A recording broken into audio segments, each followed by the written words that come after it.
Welcome back to Real. I am one of your hosts, Clark, aka the Reverend Michael Snakebite, and I am joined again, as always, with Your buddy Grindhouse Zombie, aka Grindhouse Zombie. there you go. All right. We just came off of our review of the year 1999, and now we are trading back and forth movies. And my movie pick for this week has been the Shakespeare retelling of The Taming of the Shrew called 10 Things I Hate About You. Now, this movie stars Julia Stiles, Heath Ledger, Joseph Gordon-Levitt, and they are all very young and they are all just starting out in their careers. They are all barely, I know for a fact Julia Stiles is 18, Joseph Gordon-Levitt I think is 16 in this movie, and Heath Ledger is he's early, he's 19 or 20 I believe when this comes out. This is kind of the budding of three careers, and they go in very different trajectories, and this is Grindhouse's first time watching this movie, and that's what we're doing here today, and that's why we're excited. I want to see his reaction. We're gonna go back and forth, and I'm gonna see if he likes it, doesn't like it, or maybe I can sway him in one direction or the other. So go ahead. This is your first watch on this movie. What is your initial knee-jerk reaction? Okay, so I decided to give this one a score, and I know that you and I don't always necessarily do that, but for a first watch, I gave it a score, and I gave it a 5 out of 10. Now, why would you say I did that? Clearly you like this movie. When this movie first got started, I hated every single character that I came up with. Like every character they showed me had a reason to be hated. Katrina was a bitch. Patrick was sort of that bad boy asshole that, if we're honest, every one of us sort of wanted to be in high school. The character of Cameron was the new kid, and everyone knows how people sort of shit on the new kid, but at the same time, he came in there and was kind of a con man and was scheming from the get-go. And then even the younger sister, Bianca, was honestly just kind of a clueless, doddering airhead. And it was like, the more characters they gave me, and especially, I suppose realistically, the only character that I was like, might not be totally bad was Michael, and that was the guy who was kind of showing Cameron around the school. But then just even going through the cliques of the school, and there's the cowboys, and so much of it was just like, this is not how high school works. This just isn't. I don't know who the hell wrote this, but anyway, and I'm going to preface this by saying I've been going nonstop for the last 2 days. I'm tired as hell. I was grumpy. It was probably not the best time to watch this movie, but I will say by the end, I was enjoying myself. It was wrapped up too neatly, but I was enjoying myself. So if I were to watch this again, I think it would go up from where it is now. I definitely agree. I think this is actually a movie that you will, as you learn more about how it's adapted and things like that, it has more charm, and you can start forgiving it for a few things, and you can also start blaming it for a few things.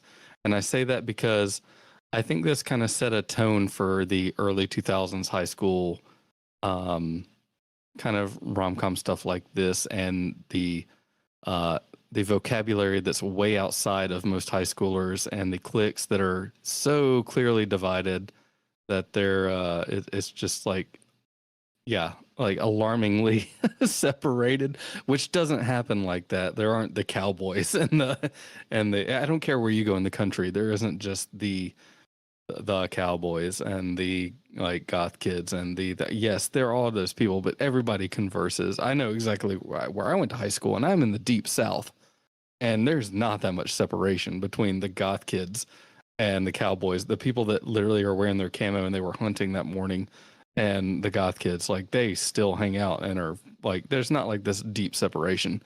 So I think that's funny, but I think that this movie coming out in 1999 kind of started a trend of a lot of that. And I think a lot of those movies did it poorly because they did not realize this is a Shakespeare retelling. So this is actually meant to be purposely doing separation of groups and classes and things like that, and it's meant to be that kind of thing. And it's also very tongue in cheek with a lot of the characters. So we have, let's go ahead and break it down from the top. The sisters, obviously, Kat and Bianca Stratford. Their last name is Stratford. For God's sakes, it's as on the nose as you can get. Stratford upon Avon is literally where Shakespeare was born. We have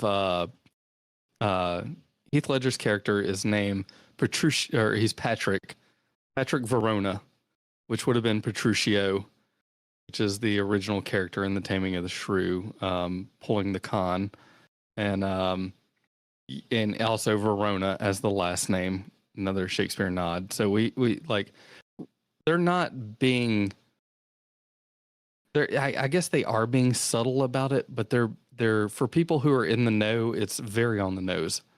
So like, it's like if you go in watching this knowing it's a retelling of a Shakespeare tale, I guess you start seeing stuff and you're like, okay, these people are talking very above their vocabulary and eloquently, and it kind of makes sense, but it's not as egregious as doing the entire retelling of Romeo and Juliet, which was also done in this year in 1999, doing it line for line from the original Shakespeare script. So I kind of appreciate it as a modernization telling. And also taking out a lot of things that would be problematic for the time. So, because the original has some issues, I guess, that even in 1999 would have been looked at as like kind of a little problematic. Well, sure. Okay. So, I mean, if you go back and you look at the trailer for this movie, it was definitely not marketed as a Shakespearean experience. It was definitely not.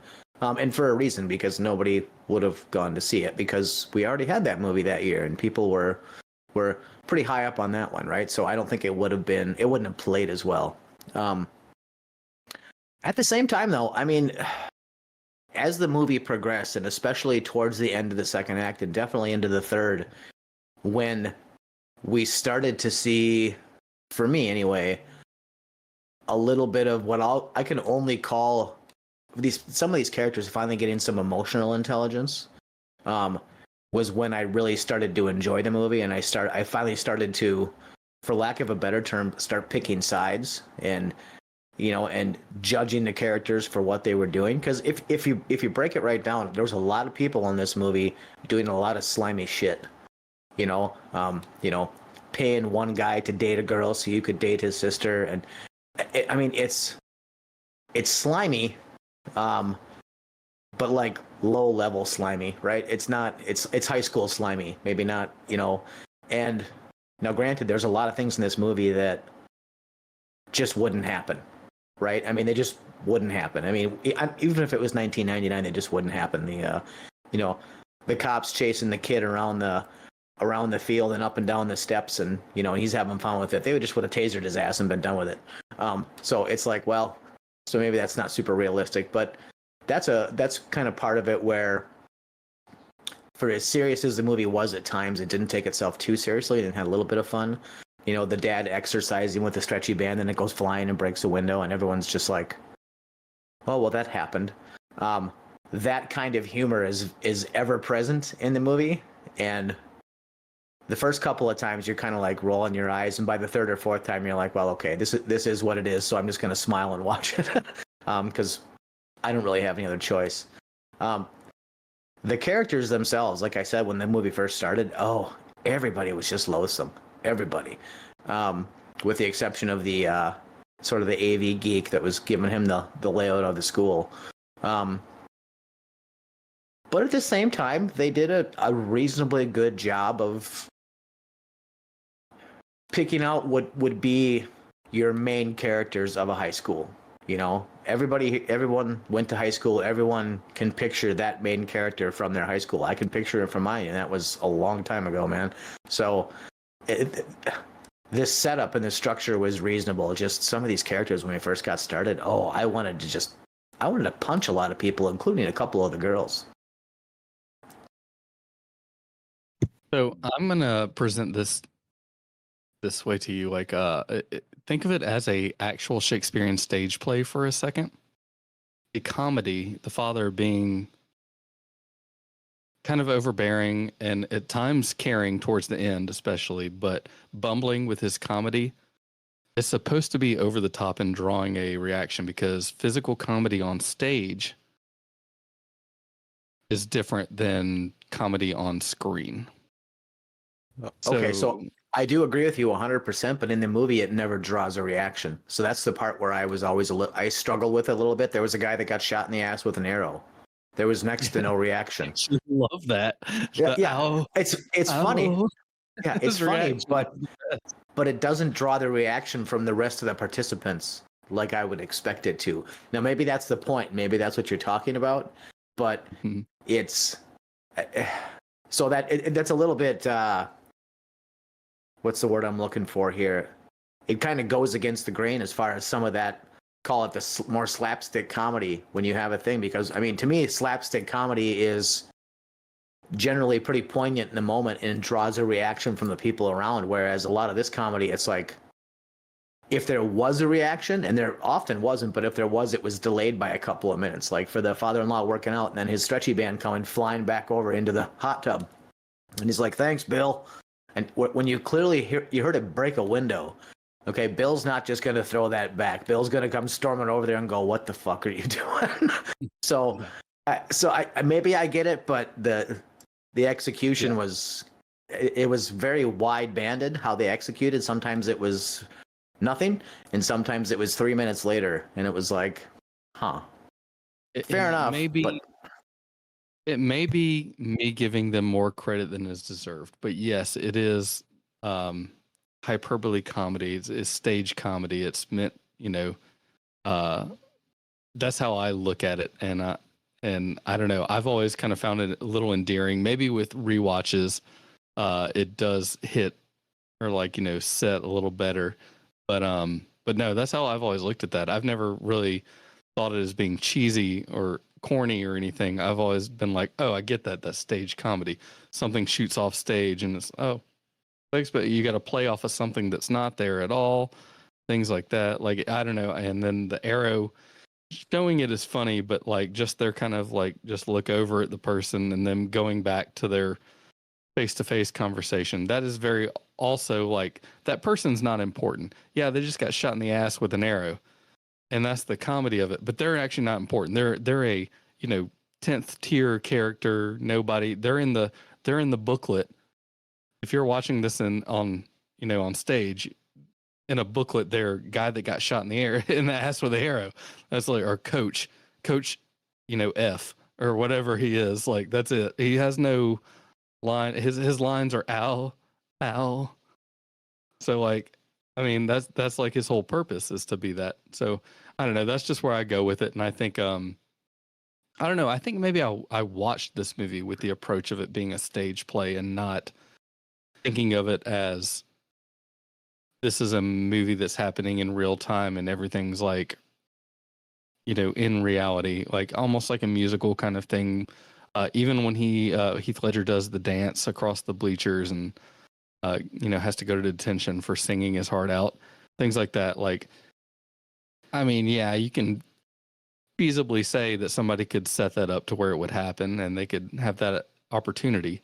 But yeah, it's kind of meant to be more of a, I think like a stage presence of things off screen are kind of on screen and we're supposed to just accept it. yeah, I think you're right. I mean, going from being chased by cops to having detention, that was a little bit of a stretch. Like to me, if the cops show up, you're probably past the detention stage of things. Um, but I also when I watch films, and this is my flaw, not a film's flaw. I tend to be an ultra realist. Like I tend to say, well, wait a minute, that probably wouldn't happen. Now, is that always good? No, admittedly, it's not. There are times where that thinking process ruins movies for me. Um, when the movie is perfectly fine, and that's just my brain going, hold on a second, that's not how that would go. But then, like even with her trying to get him out of detention, there's a whole bunch of things in there that are not how that would go. So it's, but I think that's the part where I really started to understand where the movie was serious, but not trying to take itself too seriously at the same time. But that was also probably one of the very first times where that character, where Kat was finally not just being a diehard bitch for a change, and was still making her own decisions as she tended to do, but for once was actually doing something for somebody else. And that's where, for me, she really starts to grow on you as a character. Yeah, and I mean, obviously, she is supposed to be the titular shrew here in this movie. But yeah, as the movie goes on, you're supposed to actually chip away at that shell that she's put up over herself, and she's actually going to become, I guess, more human, more relatable, and you actually see where she's coming from until the not spoiling it yet. We'll get to the ending, but where you start to realize what her motive is from the get-go, and she is vulnerable, and we see that in several points in this movie. It's not, I don't think she, it's kind of the classic. She's built up walls. She's a hard ass, but she is vulnerable, and we see that definitely at the Bogey Lowenstein party when she starts to, I guess, have a moment of weakness. But yeah, no, I don't think she's a bad character, and I think Julia Stiles does an amazing job. She is oh gosh, at the beginning of the movie, maybe very wooden, but compared to some of the other characters, I think everybody to a degree has their moments where they are very, very stiff, very wooden. The young Joseph Gordon-Levitt is kind of the most kind of passionate and in the moment, and I think he's the one that realizes the most that he's in a Shakespeare movie. Like, because he kind of plays it up the most, I think, very romantically the whole time. Heath Ledger just kind of plays it as a straight actor, but it's well done. Larissa Olenek, Bianca, she's not great in it the entire time, which is unfortunate. Which she was a childhood crush for the Alex Mack Nickelodeon show. That's the only other thing I know her from. So we see all these like actors come in and they kind of do it. And like you said, the actor that plays Michael, he kind of comes in right out the gate and just knows what he's doing. I think he knew his role from the beginning and just was like, yeah, I'm doing this, and just had fun with it because he knew he wasn't the star. He's like, I think there's 5 people above me. I'm just going to have fun with my role. So he probably acts the fuck out of it. Probably the best. But that's how I feel about all of them. But I don't think Julia Stiles does a bad job. I don't think she's wooden at the beginning. I think it's on purpose that you have to see her moments of vulnerability, and then definitely because at the end it has the biggest impact. Well, sure. When she gives the reveal to the sister, I mean, it makes all the rest of this stuff completely make sense. But at the same time, her character just being such a bitch the whole time. I mean, and there are times where her behavior is she like being a bitch the moment it calls for it. There's also a lot of times where it doesn't. But she gets herself so painted into a corner as being a bitch, even when she's not. People think she's being a bitch, so she can't win or lose. She gets thrown out of her class for being a bitch, and she gets thrown out of her class for not being a bitch. And it's like, and he's like, I'm tired of talking to you. Get out. And she's like, but he's like, just get out. As far as her being wooden, I'm gonna go ahead and say this now. I've always liked Julia Stiles, and not for her acting. She's just always worked for me. Her appearance, her voice, her just aura has always worked for me. I've never thought she was a great actress, by any stretch of the imagination. In this, to me, she does a great job of being kind of a hard nose.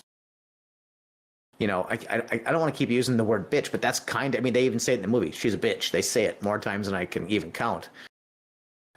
Heath Ledger is one of those actors that I still think his best performance was in Brokeback Mountain. I don't think it was the Joker. That's just me. He died too young of a drug. I mean, he's just got such a cloud of succumbing to the Hollywood dream and all these other things around him. And it's a shame that he died. I don't think that the world lost a great talent or anything like that. I mean, Philip Seymour Hoffman maybe, but Heath Ledger, I could kind of go either way. I'm not, loved him as the Joker. Thought he did better in Brokeback Mountain. In this, he has the air of somebody who is like, they know I'm pretty, I know I'm pretty. I'm just gonna two-step my way through this and just be charming as hell, and rather effortlessly it seems, and just do that. And he does it at every turn, and it ends up being great. You end up forgiving him for the sliminess of what he's doing with the being paid, to take the sister out thing. With Joseph Gordon-Levitt, I mean, his character is weird to me because he comes into the school as the new kid. He's like an army brat or whatever, moves all over the place. Those kids are usually relegated to the back corner of the lunchroom, and you never hear from them until graduation day, right? And on graduation day, they're either the valedictorian or they shoot the school up. So it's like his character having this steady rise in everything, to me, doesn't make a lot of sense based on my experience of going to high school once. That said, he's probably one of the better actors in here overall. And honestly, with Melissa Olnick, you know what? I think she did a better job than you think she did. I think she had to play two characters in this movie. She had to play this ditzy bitch who just wanted to be accepted and wanted to be pretty and was whatever else. And then she had to play somebody who got a little stark look at her life and was like, things aren't quite what they thought. And, she found somebody else who was actually nice to her and treated her well and decided that was a better route. And it ultimately costed her the hottest guy in school. It cost her her best friend. It cost her her reputation. And she just rode the wave to the end. And I sort of respect that, that sometimes you look at a lot of this shit and it's like, it doesn't mean anything of what you thought it did. And then a lot of the other characters, Andrew Keegan as the asshole. I mean, and that's just, I'm not even going to say his name. I'm just going to call him asshole because that's what he was. Some of the other people, I mean, Gabrielle Union, I think an underrated actress who has not been in enough things, who we should have seen more, especially in the 90s. Yeah, I mean, if you want to call this anybody in this movie, having great acting chops, I don't think that's a statement we need to say because, and like I said, when the movie started, I was angry when the movie started. I was like literally cursing your name, Clark. And by the end of the second act, I was like, oh, okay. I kind of get it now. And I sort of just let it in. And it was like, some of this is silly. Some of it is serious, meant to be silly. And by the end of it, I was fairly well entertained. I will say the one thing that this movie really has going for it is the music in it. The music in this movie is great. Absolutely great. What I want to bring up. I don't want to interrupt you, but I do want to bring this up because of this. Go. We've talked about the acting, and like I said, a lot of these actors, the people in this movie, have gone on to various trajectories, and I say that because Julia Stiles, she had her highlights, she had her moments. She came back a little bit for Bourne Identity movies, and then she kind of retired. She did it very classy. She just kind of said, hey, I did my thing, I made it, and I got out. And I respect that. You have Heath Ledger, he kind of burned out at the top, and we hate that.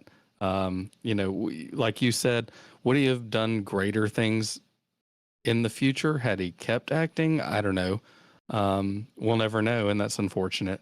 But he did burn out. I mean, let's clarify though. He didn't quit acting; he quit life. No. He quit. Okay. He quit life. Yeah. Okay. That's what I'm saying. It's like he cut short. We don't know what he would have done past what we have of his catalog. Joseph Gordon-Levitt kept going on to do great things. I think he's always been good in most things he's ever been in. He is above par, or I guess, Yes. well, that's a bad time because in golf, technically below par is better. So I don't want to use par as a thing. We'll say above. He's above average in everything he's been in. Agreed. Absolutely. And he's gone on to do his own production and things like that, which I think is someone of his talent should go into. And Gabrielle Union, obviously kind of a late bloomer, like you were saying. She didn't get near enough credit in the 90s, and she actually went on to do better things in the 2000s. So I give her a lot of credit for that. Larissa Olenek, she kind of disappeared. I really don't know much about what she's done. The guy that played wasn't Andrew who you talked about. The guy that played Joey Donner, the quote asshole of this movie, which I do want to give him a shout out because when I was rewatching this with my girlfriend, we were joking. I was just like, man, I said that is an actor playing an asshole who wants to be an actor asshole. Like he's like, it's like a weird meta thing. Like his posing, like him doing this like whole like, like him showing me like, do you see what I did there? You said that like it's like that's got to be really hard to be like, I'm trying to be a serious actor, but I have to play an asshole shitty actor. Like whenever you get cast in that role, you got to be like, man, this is going to be a death knell in my career. But you gotta take the roles where they're at, man. So. Well, and I think that's it, and it's fair. And he plays a good asshole because by the end of the movie, you really hate him. So I mean, yeah. Whether he ends up being typecast or whatever else, he does what he does effectively. Yeah, I've always felt bad for actors who get typecast as actors in movies. Because I'm always just like, man, that's got to be a fucking death knell in your freaking career. Like, you don't ever want to do that. So,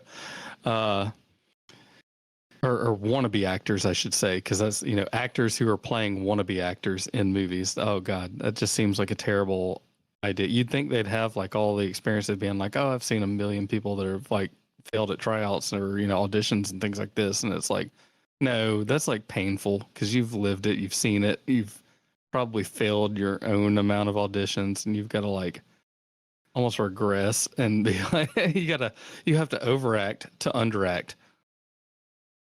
Well, but I mean, if you think about it, though, I mean, over the history of time, as movies have progressed, generations have gone by. I mean, the asshole, if you're honest with yourself, he might change hairstyles or hair colors or whatever else, but the asshole really has endured through the history of time, And I hate to say it, I don't know what Andrew Keegan went on to do. Something tells me he's probably still acting, but I mean, he played a great asshole, And so, as far as the double duty of having to play an actor playing an asshole, or an asshole who's trying to be an actor, he also delivers my second favorite line in this entire movie, and that is when he pulls up his Camaro behind Kat when she's trying to back out. And he just gets out of his car with the music playing, the radio, like the car's still running and the radio's going. And she's like, do you mind? And he goes, not at all. And doesn't even bat an eye. He goes, not at all. That is my second favorite line in this entire movie. That is so badass how he delivers it. He's just like, not at all. Well, it does beg the question, what's your first favorite line then? Oh, my favorite line of this movie has got to be Kat at the beginning when Michael pulls out in front of her and she says, remove head from sphincter, then drive. Well, and she's full of those great one-liners, but I think that's what makes her such a good kind of bratty, bitchy girl throughout the whole thing. And I'll say it again. Honestly, it was weird for me to start a movie like this, and with these movies, usually it's like you get going and they give you the sort of blender moment where they hit. Here's everybody. We're going to pour it out. We'll let the ingredients settle. And there's almost always somebody who, like, you can end up in their corner right out of the gate. And the first act of this movie, there was nobody. There was nobody that I was rooting for. And that's really weird. And that's what made me honestly pretty angry because it's like I'm watching this but I don't have anybody to invest in, you know? And it's like, because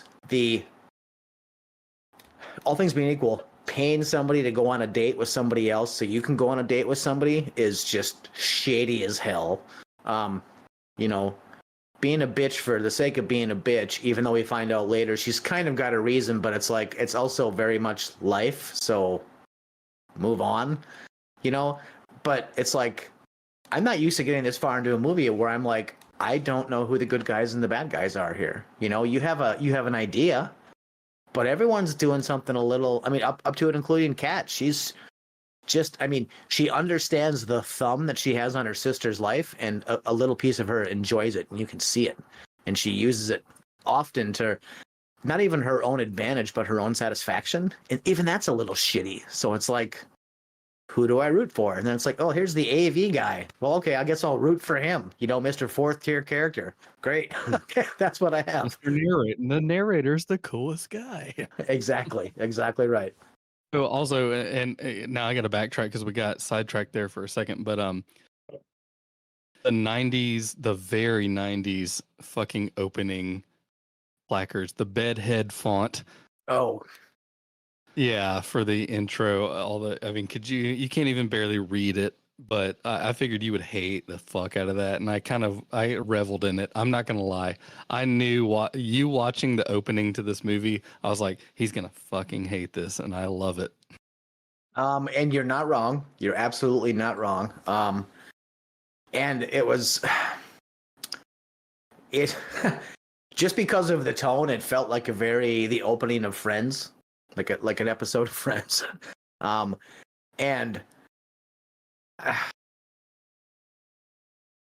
the music that they play at the opening, where they're trying to do all of these things, and it's such a mishmash that for me none of it comes off as good at all.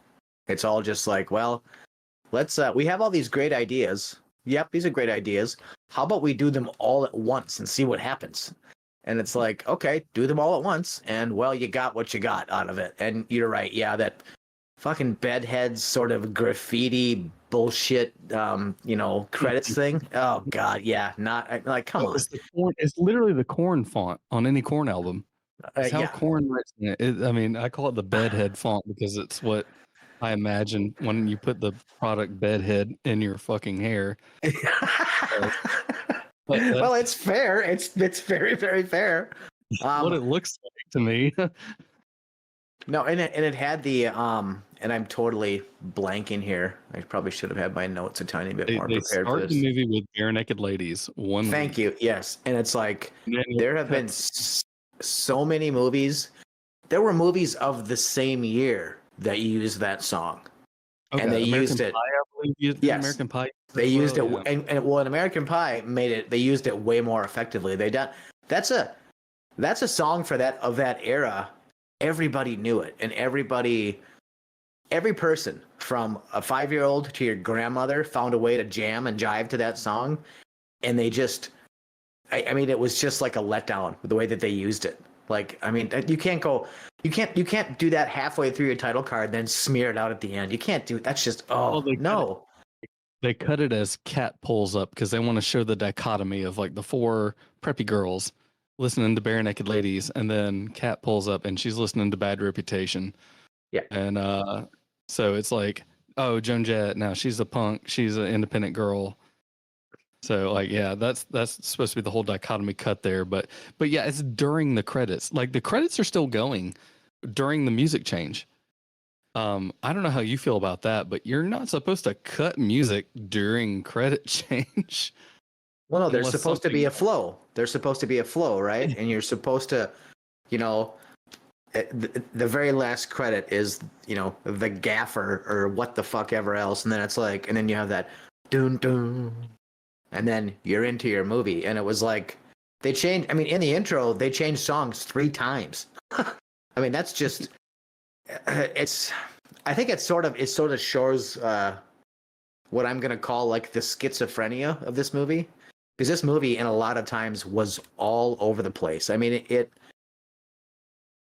when Kat's talking to her sister about why she hates the asshole so much, that's a pretty serious moment.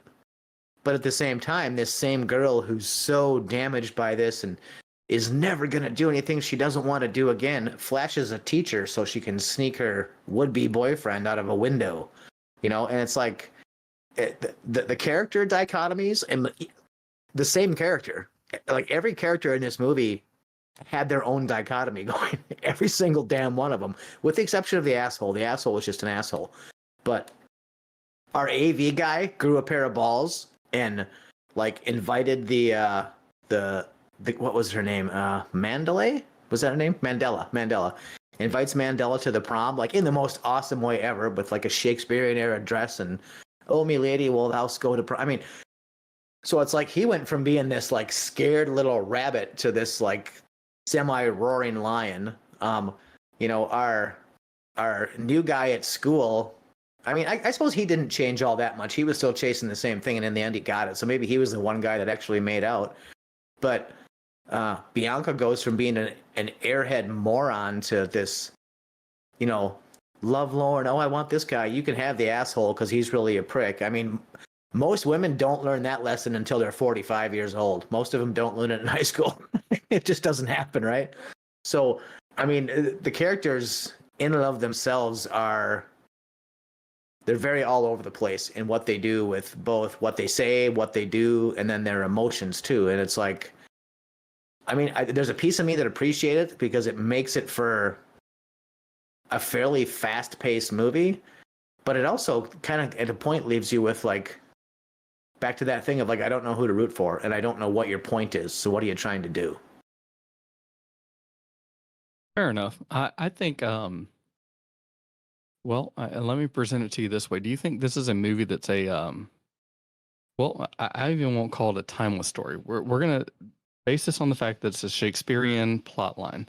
So is this a timeless story that is meant to be, they tried to make it timely and it just falls flat? Or do you think it is, like, do you think that, is it the dialogue that disjoints everyone, or is it the characters that disjoint everyone? Because it seems like you're saying that the characters don't translate well to a 1999 setting, but the dialogue is way above what any of these people would be speaking like, obviously. I mean, maybe they'd be that educated or that smart. That'd be impressive to me if they had that kind of extended vocabulary. But okay. but what is it? I'm wanting to see what you think is the worst disconnect, because I think that if you take your mind out of it for a second, this movie is actually enjoyable. I think it's actually just fine the way it is, and I think it's one of the better movies that does this rom-com formula, because it is based in such a timeless kind of setting. Kind of the plot is easy, the characters are easy. Yes, they purposely did it with the dialogue being over the top, but they did it tongue in cheek. They did it knowing what they were doing. They weren't trying to be something they weren't. And they did it well, and they wrapped it up kind of. So yeah, some of the people are shitty and some of the people you don't want to root for, but these are characters Shakespeare created, and they created them that way and they kept them that way. So that's my argument for this movie. Okay, I think that's fair. I'm going to go back to my main point about the characters being schizophrenic. And every single character in this film, with the exception of, we'll call him the hero and the asshole, everybody changed in this movie. AV guy changed. The little Weasley new kid, to a certain extent, did change. I mean, he went to learn French to impress a girl, so he was going all out. Kat sort of changed. Her dad definitely changed. Her sister Bianca definitely changed. I mean, and I understand that over the course of a movie with the flow that you want to see your characters grow, right? A lot of what I saw in their changes wasn't growth. It was just super abrupt. It was just like, going 90 down the highway, and then all of a sudden you're taking a left-hand turn and you're hanging onto the wheel and hoping for the best. That's how a lot of these characters change. So that's what I think was, for lack of a better term, off-putting to me, because there was a certain point where I couldn't keep up, with Bianca's best friend. Like, I mean, they're like best friends. I mean, they're the little mean girls of their high school, right? And then all of a sudden the mean girl sort of turns on her, and I mean, so it's like, the thing I walked away really thinking about this movie is that, okay, most of these people, with the exception of the AV guy and Mandela, because I think they were meant to be together, they should have been the stars of the movie, because their story was great. It was just great. It was not one guy trying to change the world or to change the girl. It was accepting her for who she was and trying to be a part of her world. That was the best love story in the movie, was those two. That was the best love story.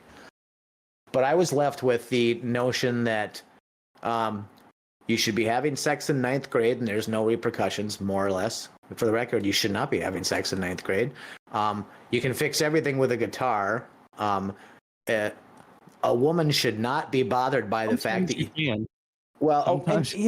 sometimes you can. Okay, you can also fix a lot of things with a boombox, as I remember too. But No, I was saying like just buying someone a guitar, like he does at the end of the movie. Like, if my girlfriend just bought me a guitar right now, I'd be fucking stoked. So, well, but how does it work as an apology? You know what I mean? And it's a little, well, yeah, yeah, it's we're a little- misguided. It's misguided, and it doesn't say what you're trying to say. It says, I'm trying to get you to shut up and forget about it. That's what it tells you. This And guy paid me $1,000 to bang you, and I got you a guitar instead. Oh, by the way, we did not speak on the fact that the monetary value in this movie is extremely short. Did you not realize he was only getting paid $50 originally? yes, I did realize that. And Yep. he upped his his charge to $100 a date. Like, I mean, that's going well. I mean, that's not in 1999 money. That's not even anything. Like, what the? No. well, but in 1999, high school kids, that's a lot of money. Okay. Okay, I was in 9th grade in 1999, and if you had paid me $50 to do anything sleazy like that, I wouldn't have done it. Now, granted, I'm of moral difference, like, but I'm not trying to be holier than thou. I'm just saying, like, you better like throw down some cash. Like, what the hell? And that's all these guys. This dude has his modeling career or whatever. That's all he can throw down is 50. I got $50. Hey, I got a hard. I got a grant here. Yeah, but in 99, I was 5 years into my current stint in the corporate world. For $100, I would have blown the coach at midfield. Okay, that was a lot of money back then. So the $100 a date, and then the one thing I will say that was super off was the $300 for prom. Okay, I went to prom in 1992 and it cost me like a fucking grand. Okay, so $300 for prom? No, that was way off. But $50 or $100 for a date? Yeah, I could see it. You could take a lady out, show her a fairly good time, and still have a little bit of profit. Have some cash. Yeah, have some cash to take home. Yeah, but not prom. Not prom for $300. No way. No, definitely not. No, you're not even. Yeah, no. No, there's no way in hell. Oh boy. Okay, so we're 3 minutes away from our prescribed cutoff because we wanted to keep these at 60 minutes or give or take. All right. So well, I will say this. Okay. Well, hold on. So I'm gonna punish you. I'm gonna punish you harshly for making me watch this. So just give me a little bit of time to think about how. Fair enough. That said, I honestly think if I watch it again, I'm gonna like it more. I'm gonna hate the characters less, and I'm gonna be more involved in the story. So first time, let's be honest here. I'm 50 years old. This is a teenage rom-com. I just wanted to shoot every single one of the characters and just say, just shut the fuck up and stop complaining and just get through life. But that's the old man in me. And like I said, tail end of the second act, getting into the third act, I finally got involved. I still was not happy with the shady shit that was going on. There was a piece of me that had wanted them to dump the shady shit, but then if you did that at the end, you had no big problem. But my fundamental problem with this movie is we got to the end of it and every single goddamn thing was wrapped up with a neat little bow. the neatest of neat bows. Everything was perfect. And it's like, well, it's great when things go that way, but they seldom do. So I'm coming to the point where I think I liked the majority of the movie more than I thought I did. The ending was just a complete letdown. There should have been something at the end. I know it's a rom-com, but there should have been something at the end that didn't work out as everybody wanted it to. And it's now getting to the very end, and we've got, Letters to Cleo playing on top of a cathedral. That saved it a little bit. It really did. It saved it. But still, the neat little pink bow at the end kind of pissed me off.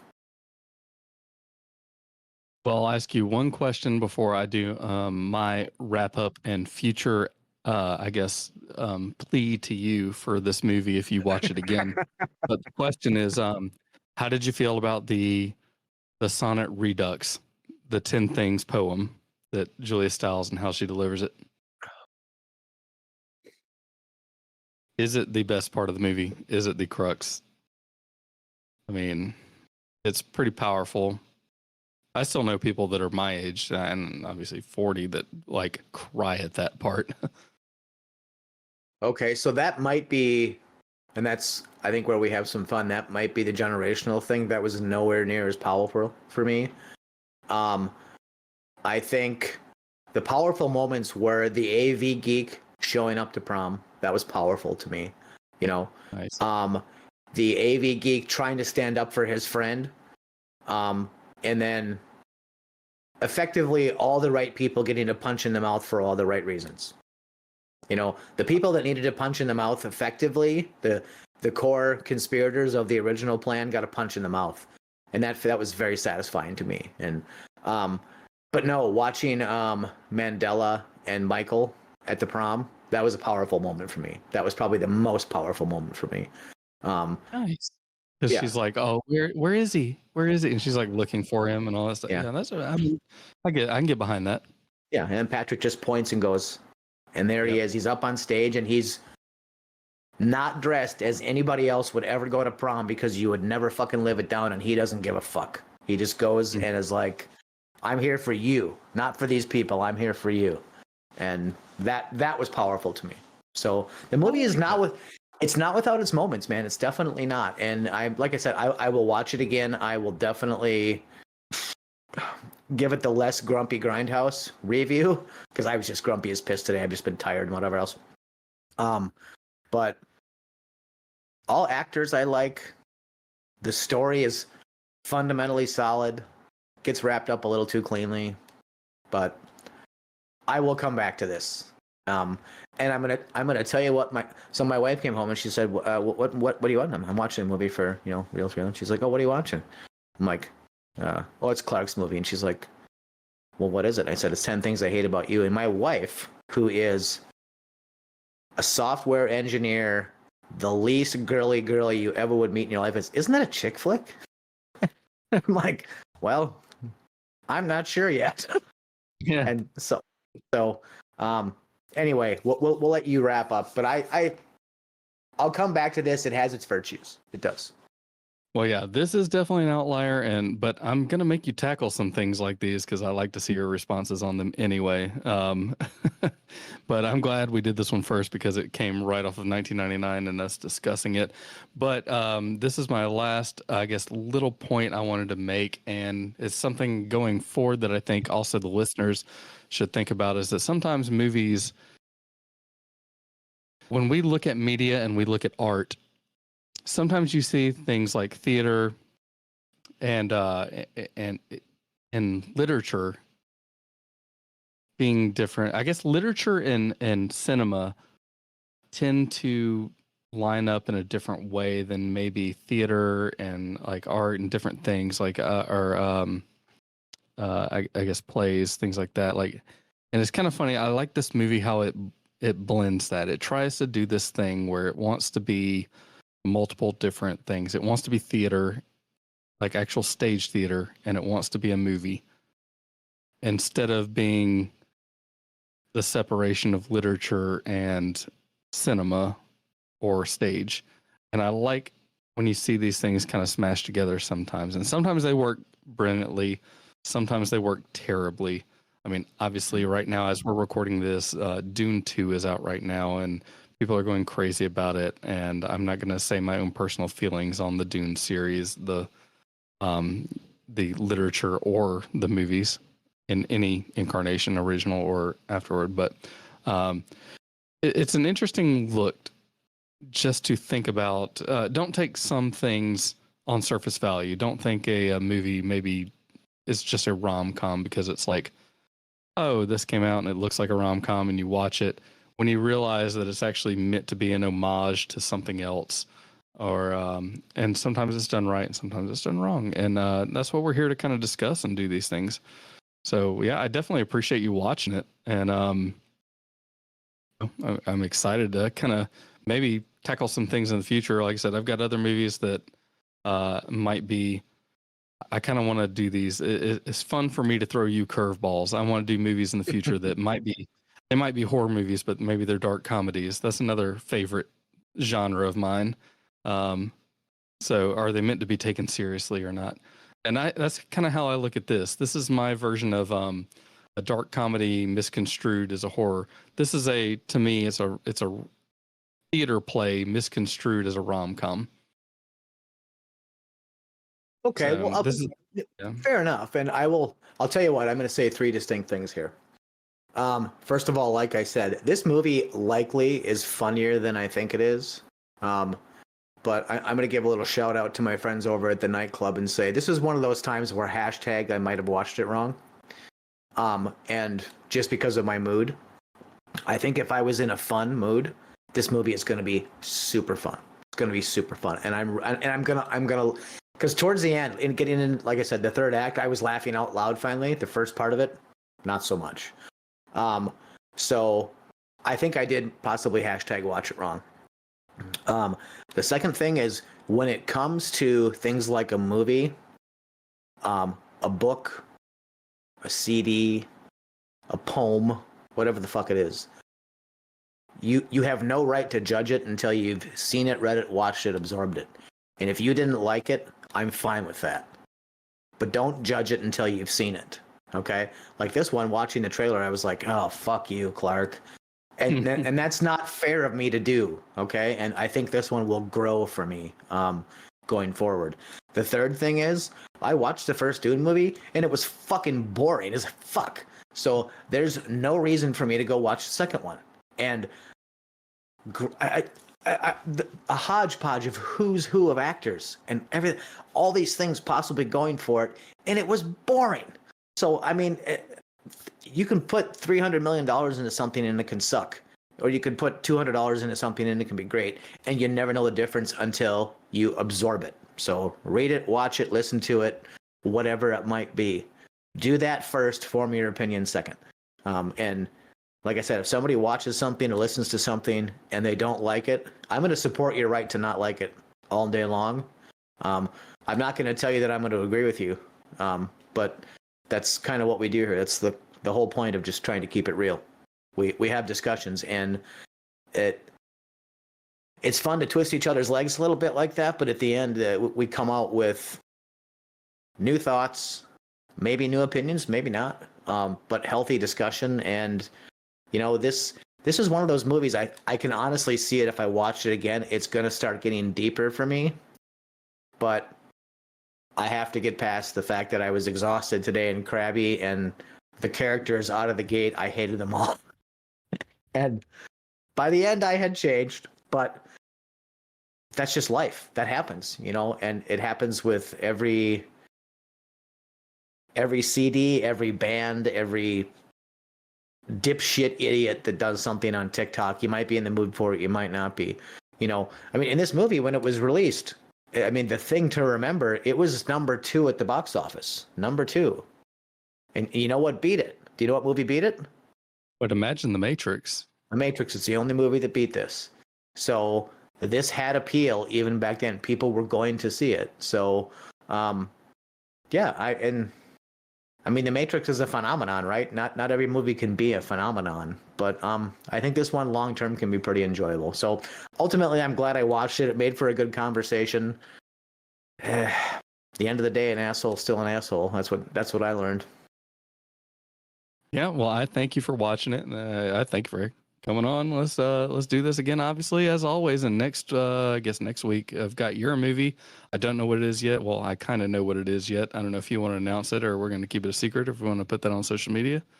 I'm honestly not 100% sure because I have one other in mind, and it is a complete, I mean, out of left field.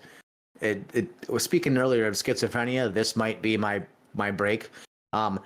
And only because I have been reading the book, and by reading the book, you guys can say what you want. When I say I'm reading a book, 80% of the time I'm listening to it on Audible because that's the format that I have based on the time that I have in my life. But I just got done with the book, and the book is so good that I might force you to watch the movie. And all I will say is this: if it is that movie, the movie's older than I am, so it could be problematic. But we'll see. Because I'm also enjoying having the third week where once voting is started, I can pull my not voted for selections out of the swamp and maybe throw one of those at you. But we'll see. I'll let you know in the next day or so you got some prep time. And we thank you again and would like to encourage you to go vote. If you follow our social media, go to our Instagram. For any of those who follow us on Discord, Twitter, I believe we still have some presence there, or X, I should say, formerly known as Twitter. And yeah, once again, please follow our parent podcast, That's Effing Weird. And by the way, Grindhouse, please promote all the other projects you're doing right now. Well, for me, I also have Handle with Scare. You can find that pretty much anywhere. We are strictly a horror movie podcast. We typically focus on phobias in movies that are related to said phobias. We also have a just absolutely brand spanking new horror movie review called the That's Effing Weird Horror Vault, where Ro and I talk about a movie from the States, and then we're gonna do a movie from India, and we're gonna bat the old ball back and forth and see which one of us loses. It should be fun. It's been a ball so far. It's great conversation, and it's it gets deep and it gets cultural at times, which I think is really the fun part. We hear things that are different from a truly different country, and it makes it really, really interesting, and the conversations are just great. So also check that out. And then just our general That's Effing Weird. We're always doing something there. There's always a new episode or a new special guest or something that's going to scare the shit out of you or something that you didn't know you needed to be afraid of, because that's what we like. We like things that are effing weird. That's true. Thanks again for tuning in. And remember, we don't always just want to watch the real. We want to talk about what's real.